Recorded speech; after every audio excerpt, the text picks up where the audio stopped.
wouldn't it be kind of useful to have people buy things? That definitely makes money for a restaurant, right? What other reasons do we need to sell? Why do we have to teach servers how to sell? Yes? Because, especially in the dining room, you want your servers to make their check average higher. So if they know how to sell, they know how to persuade their guests into purchasing more and more. It's more benefit. Why would a server want a check average that's higher? Usually that results in a higher tip for them. Bingo, right? The more we sell, the more money we make, the more we put in our pockets. So tonight, we're going to identify 3 different ways to sell, different selling techniques. I want you to understand the importance of increasing sales as it relates to the total restaurant sales and your personal income as a server. And then you're going to be able to demonstrate the 3 different sales techniques and use them appropriately. So hopefully we'll have some fun and we'll learn a little bit. But the first thing we have to start out with is what are these 3 techniques? So, pardon my PowerPoint here. All right, the first one's called highlighting. And the definition of highlighting is to emphasize a particular menu item. Can anybody give me an example of a place that you've gone to maybe that emphasizes a particular menu item? Right. Normally when, I'm sorry, it's Anna. okay. Normally when you go to a restaurant, they're always like, oh, today we did our soup for the day or special for the day. So when someone highlights something like that, how does that make you feel as a guest? It makes me feel special, like there has to be something good to it because they're highlighting it for the day. It's not something on their menu. Okay. You get excited for it, especially if like it's a local item and it's like, oh, I want to try this. Like this should be good. This should be interesting. You know, kind of like where it's from. They sometimes will give you more information about it. If it's like local tomatoes or something, they might have like some information on it. So you just get all pumped up for it and it's ready for this dish. Okay, so highlighting has its benefits. Can you give me an example of highlighting an item?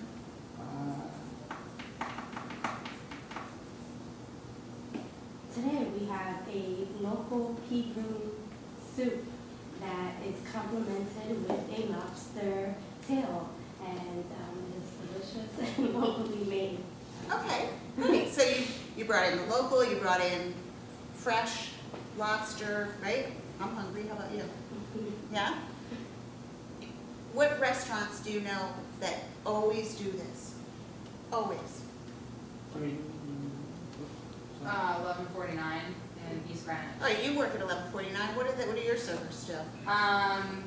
Generally they're told at the beginning of every shift, today's lunch for like a lunch shift, it's always a sandwich special. So at the table, today's, special sandwich of the day is the primary sandwich on the house-made focaccia with the chipotle mayo or whatever it is served with. And they describe the items since it's not something they can find on the menu. Okay, so it's important, the only way you can sell it then is to highlight that menu item. yeah, like other restaurants in Providence is like Nick's and Gracie's and Farmstead, who all like do a lot of local stuff, and they advertise extremely a lot, like where they get their food from and about all their information. So it makes you hungry, right? Anybody ever been to the Outback? Yes. Do they highlight anything at the Outback? Thinking back, I'm not sure if they actually do things that I'm aware of. I know drinks is always the thing. You get in, now it's the drink menu is always, would you like a drink, and this is our specialty menu, and this is what we have. But I'm not sure if they really feature anything local or something like Not that. necessarily local, Yeah. But but To me- when you go to Outback, anybody ever heard of a blooming onion? Yeah. Yeah. Yeah. Well, they sell the appetizer. They want you to get that app. Every single time, right? Yes. Every single time. My husband and I live about half an hour away from the closest Outback. So we get in the car and we drive, and every time on the way there we say, we're not going to do it. This time we're not going to do it. It's way too many calories, it's got too much oil, it's not good for us, we're not going to do it, it's always too much food. And we go back 10 minutes later, so really, we're not going to do it. And as we drive into the Outback parking lot, we say, okay, we're not going to do it. We're not doing it. And the server comes over to the table and says, would you like to start with a blooming onion? And we look at each other and go, Oh, why not? Okay, so we got blooming onions. So their highlighting is so commonplace and that we anticipate it, we expect it, and we get suckered in every time, right? So if you can get to that point where you're highlighting sandwiches at 11:49, you're highlighting local tomatoes or fresh peas, those are the things that makes people's mouth water and bring more sales, right? So it's a good technique to use. We have other techniques. Open-ended questions. A question that requires more than a one-word answer, right? Can't be answered yes or no. Somebody give me an example of an open-ended question.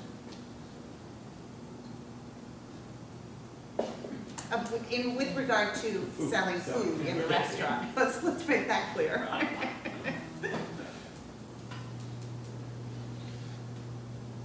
Even if you were to ask them like, when was the last time, I don't know, that might not work.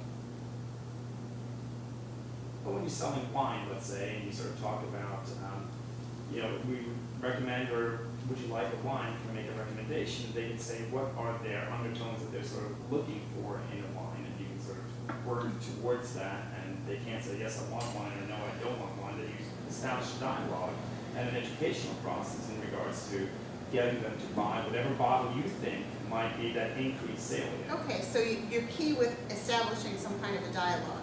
Or even when they get, like, when you approach the table, you being the server, you might be like, so what is your reasons for coming here today? Like, anything special? And this way you kind of understand, like, if it's a birthday, or anniversary, wedding, or just because they want to go on the weekend. And now you're starting to get a little comfortable with the guest. Absolutely, make that connection. Making a connection with the guest always establishes a better relationship and people are more open to you. But let's kind of focus on this open-ended question. If I walked up to your table and I said, how are you this evening? It's nice to see you. Can I start you out with a glass of our homemade sangria, or would you prefer a Sam Adams on draft? Now, what are you going to say? Can you say yes? No, which one Can you say no? You can say both. You could say both. But I really You're making kind me of think. making you choice. Right? So now what have I done? Well, you've made us aware of options that are on the menu. Okay.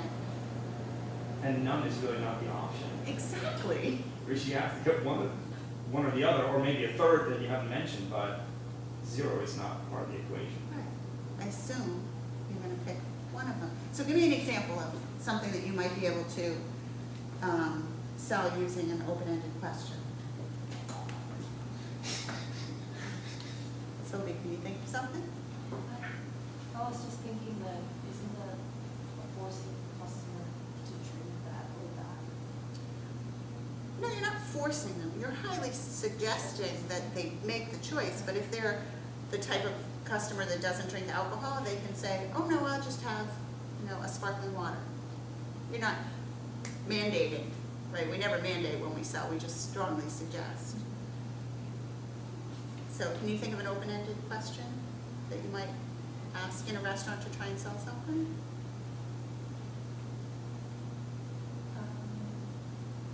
So I'm working at the teriyaki house, so we should like to try our new special menu, miso ramen, or spicy ramen. There you go. So the regular or the spicy, good options to choose from. How about you, Anna? Can you think of an open-ended question? Since we're in the season, hey, would you like to try our New England clam chowder, or are you looking for more our fried calamari? Great. Soup or calamari. Great options. Sarah? I already forgot mine. It was 22.